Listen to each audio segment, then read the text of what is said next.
நம்ம கௌதம் இலக்கியம் எல்லாமே இப்போ அடுத்த அடிகள எடுத்து வைக்க ஆரம்பிச்சுட்டாங்க. அதாவது இங்க கார்த்திக் ஏமாத்திட்டான் அப்படின்ற மாரி சொல்லி, அந்த சொத்த புடுங்கறதுக்காக போகாம, அடுத்ததா வந்து பார்த்தீங்கன்னா, என்ன பண்றது? ஏது பண்றது? அப்படின்னு சொல்றது தெரியாம இருக்காம, அடுத்தடுத்த விஷயங்கள செஞ்சுகிட்டு போயிட்டே இருக்காங்க. உண்மையிலேயே வந்து பார்த்தீங்கன்னா, இந்த கார்த்திக், அஞ்சலி, எஸ்எஸ்கே, தாக்ஷாயணி, இந்த பைரவி இவங்க எல்லாருக்குமே இது மிகப்பெரிய ஒரு அதிர்ச்சியா தான் இருக்க போகுது அப்படின்னே சொல்லலாம். ஏன்னா, நம்ம கௌதம் வந்து பார்த்தீங்கன்னா, இப்பவும் தோத்து போனேன் அப்படின்ற மாரி நினைக்கல. துவண்டும் போயிட மாட்டாரு. அவரு சீக்கிரமா வந்து பார்த்தீங்கன்னா, எல்லாத்தையுமே சரி செஞ்சு, மறுபடியும் பழைய நிலைமைக்கு அவரு புதுசா வரப்போறாரு அப்படின்றதுல எந்த ஒரு சந்தேகமும் கிடையாது. இப்போ நம்ம இலக்கியாவும் வந்து பார்த்தீங்கன்னா, அந்த பூஜா மில்லுல வந்து பார்த்தீங்கன்னா வேலை கிடைச்சிருச்சு. அங்க வந்து பார்த்தீங்கன்னா, சூப்பர்வைசர் வேலை கிடைக்கல அப்படின்னாலுமே கூட, கிடைச்ச வேலை குடுத்தா போதும் அப்படின்ற மாரி சொன்னதுனால, நம்ம இலக்கியாவுக்கு வந்து பார்த்தீங்கன்னா, ஏதோ இருக்கிற வேலை வந்து பார்த்தீங்கன்னா கிடைச்சிருக்கு. அதனால எல்லாருமே சந்தோஷமா இருக்காங்க. அடுத்ததா என்ன ஆகுது அப்படின்னு பார்த்தீங்கன்னா நம்ம இலக்கியா இருந்துட்டு, ஒரு நாள் அந்த வேலைக்கு வந்து பார்த்தீங்கன்னா போயிட்டு, அவங்க ரிட்டர்ன் திரும்பி வந்துட்டுருக்காங்க. அப்ப வந்து பார்த்தீங்கன்னா, இந்த மாரி கார்த்திக்கு, சொத்து அப்படின்னு சொல்லி அப்படி இப்படின்ற மாரி என்னென்னமோ வந்து பார்த்தீங்கன்னா பேச்சு அடிபட்டுட்டு இருக்கு. அதுவும் அது யாரோட இடம் அப்படின்னு பார்த்தா, இந்த எஸ்எஸ்கே தாக்ஷாயணியோட குடோனு. அந்த ஒரு இடத்துல வந்து பார்த்தீங்கன்னா, இந்த மாரி பேச்சு போயிட்டு இருக்கு. இந்த எஸ்எஸ்கேவும் தாக்ஷாயணியும் யார் கூட தான் பேசிக்கிட்டு இருக்காங்க? என்னதான் பேசிக்கிட்டு இருக்காங்க? அப்படின்னு சொல்லிட்டு வந்து சொல்லி, நம்ம இலக்கியா வந்து பார்த்தீங்கன்னா, போய் பார்க்கலாம் அப்படின்னு சொல்லிட்டு யாருக்குமே தெரியாம உள்ள போக ஆரம்பிச்சுறாங்க. அங்க போனதுக்கு அப்புறம் தான் நம்ம இலக்கியாவுக்கு உண்மையிலேயே வந்து பார்த்தீங்கன்னா, கார்த்திக்குக்கு இப்போ எவ்ளோ பெரிய பிரச்சனை இருக்கு. அதாவது கார்த்திக் உயிர் சம்மந்தப்பட்ட விஷயமே இருக்கு அப்படின்ற ஒரு விஷயம், இப்போ நம்ம இலக்கியாவுக்கு தெரிய வரப்போகுது. உண்மையிலேயே இதுல இலக்கியா இத எதிர்பார்க்கவே இல்ல. ஏன்னா இவங்க எல்லாருமே நெனச்சது, அஞ்சலி சொத்துக்காக தான் இப்படி பண்ணிக்கிட்டு இருக்கா. ஆனா கார்த்திக்க வச்சுக்கிட்டு சந்தோஷமா வாழ்வா அப்படின்ற மாரி நெனச்சாங்க. ஆனா அந்த ஒரு விஷயம் இல்ல. அஞ்சலியோட சிச்சுவேஷன் என்ன? அஞ்சலி என்ன பிளான் பண்ணி வச்சிருக்கா? அப்படின்றதுலருந்து எல்லாத்தையுமே வந்து பார்த்தீங்கன்னா, இப்போ தெரிஞ்சுக்க போறாங்க. என்னாச்சு அப்படின்னு பார்த்தீங்கன்னா, இப்போ நம்ம இலக்கியா இருந்துட்டு, அவங்க என்ன பேசுறாங்க, ஏது பேசுறாங்க அப்படின்னு சொல்லிட்டு பார்க்கறதுக்காக போறாங்க. அங்க உள்ள போனதுக்கு அப்புறம் தான், அஞ்சலி வந்து பார்த்தீங்கன்னா, கொஞ்ச நேரம் கழிச்சு வரா. அதுவரைக்கும் இந்த எஸ்எஸ்கேவும், இந்த தாக்ஷாயணியும் பேசிக்கிட்டு இருக்காங்க. இந்த மாரி அஞ்சலி இன்னும் கொஞ்ச நேரத்துக்கு வந்துருவா. அஞ்சலி கிட்ட நம்ம எவ்வளவுக்கு எவ்வளோ பெர்ஃபார்மன்ஸ் பண்றோமோ, அவ்வளவுக்கு அவ்வளோ வந்து பார்த்தீங்கன்னா, அஞ்சலி நம்பணும். ஏன்னா, நம்ம அவ்வளோ பெரிய விஷயத்த தான் இப்ப செய்ய போறோம். என்னன்னா, இப்போ பத்திரம் எல்லாமே கார்த்திக் பேர்ல இருந்து சொத்து எல்லாமே மாறுறதுக்கு ரெடி ஆயிடுச்சு. அதுவும் இல்லாம அஞ்சலி கிட்ட நம்ம எந்த அளவுக்கு பேசுறோங்களோ, அந்த அளவுக்கு அஞ்சலி இந்த பத்திரத்த படிச்சு பார்க்கவே மாட்டா. ஏன்னா, இந்த பத்திரத்துல அஞ்சலியோட பேர் இருக்கு அப்படின்ற மாரி அவ நெனச்சுக்கிட்டு இருக்கா.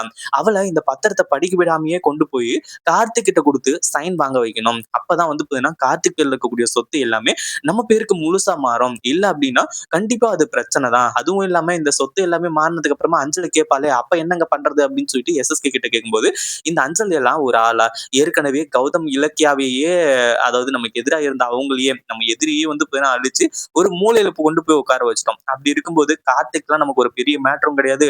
இந்த அஞ்சலி எல்லாம் வந்து பார்த்தீங்கன்னா சுத்த வேஸ்ட். அவளும் நமக்கு ஒரு மேட்டர் கிடையாது. அப்படின்ற மாரி வந்து சொல்லி இந்த எஸ்எஸ்கேவும் தாக்ஷாயணியும் பேசிட்டு இருக்கிறது மட்டும் இல்லாம, அதாவது அ அஞ்சலிய வந்து அதாவது கார்த்திக்க வந்து பார்த்தீங்கன்னா ஏமாத்திட்டு அஞ்சலி எஸ்கேப் ஆயிடலாம் அப்படின்ற மாரி நெனச்சிட்டு இருக்கா.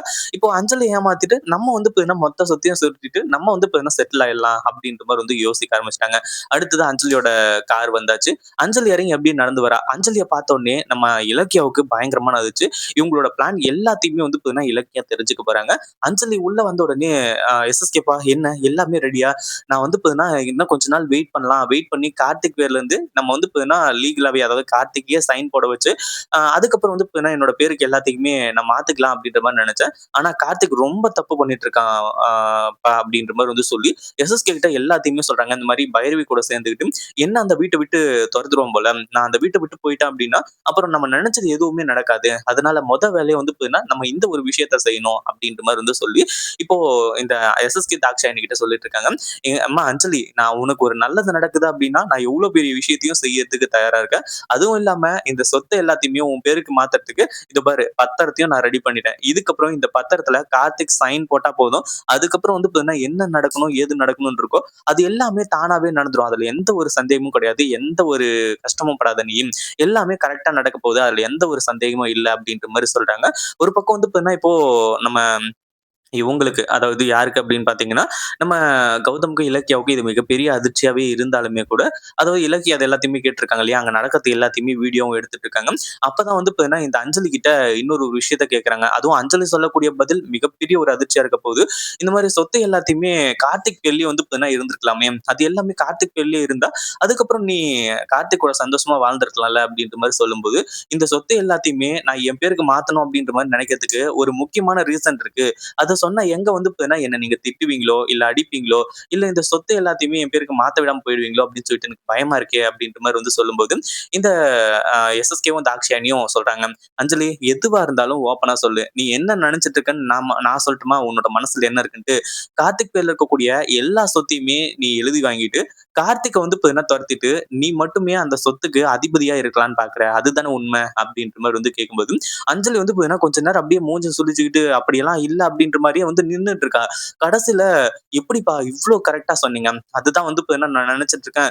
என்னைக்கா இருந்தாலும் கார்த்திக் பேர்ல இந்த சொத்து எல்லாமே இருந்துச்சு அப்படின்னா, எனக்கு குழந்தை இல்ல அப்படின்றத காரணம் காட்டி, கடைசில கார்த்திக் வந்து பார்த்தீங்கன்னா என்ன தொரத்திருவான் அப்படின்றது தெரியும். அவன் தொரத்தல அப்படின்னாலுமே கூட, இந்த இலக்கியா, கௌதம், இந்த பைரவி இவங்க எல்லாருமே சும்மா இருக்க மாட்டாங்க.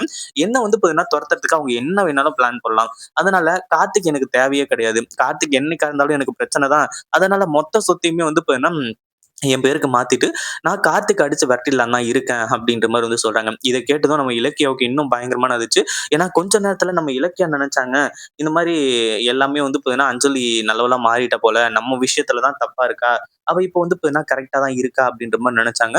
ஆனா அஞ்சலி இப்படி சொன்ன உடனே பக்குன்னு ஆயிடுச்சு. அதுவும் இல்லாம இன்னொரு ஒரு விஷயத்தையும் கேட்கறாங்க. என்ன அப்படின்னு பார்த்தீங்கன்னா, "கார்த்திக் செத்தாலுமே கூட உனக்கு பிரச்சனை கிடையாதா?" அப்படின்ற மாரி வந்து கேட்கும்போது, "எனக்கு செத்தாலும் எந்த ஒரு பிரச்சனையும் இல்ல." அப்படின்ற மாரி வந்து சொல்லி இப்போ இந்த அஞ்சலி வந்து சொல்ல ஆரம்பிச்சுறாங்க. இப்பதான் நம்ம இலக்கியாவுக்கு ஒரு முக்கியமான வேலை வந்திருக்கு. ஏன்னா நம்ம கார்த்திக்க காப்பாத்த வேண்டியது எவ்வளோ பெரிய கடமை. இந்த சொத்து எல்லாமே வந்து பார்த்தீங்கன்னா, நம்ம வெங்கட்ராமனோடது. அதாவது கௌதம் வந்து பார்த்தீங்கன்னா, சுயமா சம்பாதிச்சது. அதாவது இது எல்லாத்தையுமே தொடங்கறதுக்கு ஒருத்தர் இருந்தாலுமே கூட, அத கட்டி காப்பாத்தி, இது ரூ. 1 வந்து பார்த்தீங்கன்னா, ரூ. 100 கொண்டு வந்து கோடியா மாத்தி, இப்படி வந்து பார்த்தீங்கன்னா பண்ணது நம்ம கௌதம். அந்த ஒரு விஷயத்த செஞ்சுட்டு, இப்போ அவரு எங்கேயோ வந்து பார்த்தீங்கன்னா, ஒரு மூலையில இருந்துட்டு இருக்காங்க. ஆனா யாரு என்னன்னே தெரியாது. இவ இந்த சொத்துக்கு சொந்தக்காரியே கிடையாது. அப்படி இருக்கும்போது, இவ வந்து பார்த்தீங்கன்னா, எல்லா சொத்தையுமே ஏமாத்திட்டு, கார்த்திக்கையும் வந்து பார்த்தீங்கன்னா, ஏமாத்தணும்னு நினைக்கிறா இல்லையா? இவள சும்மா விடக்கூடாது அப்படின்ற மாரி வந்து சொல்லி, அடுத்தடுத்த விஷயங்கள் எல்லாத்தையுமே செஞ்சு கார்த்திக்குக்கு புரிய வைக்கணும்னு நினைக்கிறாங்க. இப்போ நம்ம இலக்கியா இந்த வீடியோ எடுத்துட்டு நேரா கௌதம் கிட்ட கொண்டு போய் காட்டும்போது, கௌதம்க்கும் பயங்கரமான அதிர்ச்சி. அப்போ கௌதம் என்ன சொல்லியிருப்பாரு அப்படின்னா, இந்த மாரி அதாவது அ என்னோட தம்பி கார்த்திக்கு ஒரு பிரச்சனை அப்டின்னா, நான் சும்மா விட மாட்டேன். இந்த சொத்து எல்லாத்தையுமே ஏமாத்தி வாங்கிட்டான் அப்டின்னா, அவன் மேல எனக்கு கோவம் எதுவுமே கிடையாது. அவன் கரெக்ட்டா நல்லது தான் பண்ணியிருக்கான். ஆனா அஞ்சலி இதுக்கு சம்மந்தமே இல்லாதவ. கார்த்திக்கோட சொத்து எல்லாத்தையுமே ஆட்டைய போடணும்னு பார்க்குறா இல்லையா? கார்த்திக் கிட்டருந்து அதாவது அஞ்சலி கிட்டருந்து இந்த கார்த்திக்க எப்படியாச்சும் காப்பாத்தி ஆவணும். அதே மாதிரி எஸ்எஸ்கேவோட பிளானும் கேட்டு இவங்களுக்கு மிகப்பெரிய அதிர்ச்சியா தான் இருக்கு. எல்லாத்துக்குமா சேர்த்து ஒரு முடிவு கட்டணும். அஞ்சலிய இந்த கார்த்திக் கிட்டருந்து பிரிக்கிறதுலருந்து கார்த்திக்குக்கு எல்லா உண்மையுமே புரிய வைக்கணும் அப்படின்றதுக்காக நம்ம கௌதமும், இலக்கியாவும் அடுத்தடுத்த பிளான் எல்லாத்தையுமே பண்ண போறாங்க. இந்த வீடியோ புடிச்சிருந்தா லைக் பண்ணுங்க, ஷேர் பண்ணுங்க. இப்பதான் நம்ம சேனலுக்கு ஃபர்ஸ்ட் டைம் வரீங்க அப்படின்னா, கீழ இருக்க சப்ஸ்கிரைப் பட்டன பிரஸ் பண்ணிக்கோங்க.